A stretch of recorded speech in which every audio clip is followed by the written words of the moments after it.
uzi n'abana zikora icyo ndabonye gatera ariko kiraje noneho ndakikizwa n'ikimana Damiyani yariye na bya bijumba ubuguzuguro cyangwa ubuzizire gukora iki noneho cyagiye niko mama Damiya karame wa karama we Damiyani karame wa karama rano gakobwa n'umuntu ariyo bavuze ngo intebe y'imbwa yigendera ndakoreye amafaranga senkisa mbona n'uburi ntaho yakora mu izi zigo dufite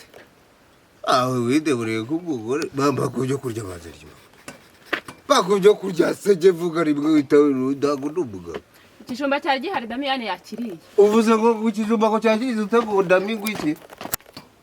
Damiyani niwe nyiruru rugo se cyangwa nigiye gatere gibwe ndi ndikukubaza wowe ntago twamubyaranye njye nawe se afite imyaka ingahe yuzi ndikukubaza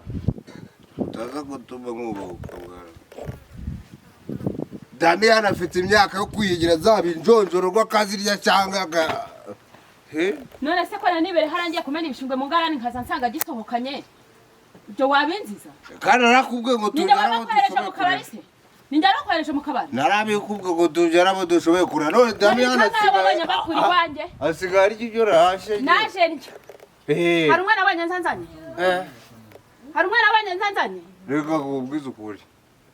nubwo ujya uvuga ngo bari barapfuye barakongomotse izina ry'ibo ruzabaheka bose ubajya guhera kuri Damiyani kugera no kuri bande n'abandi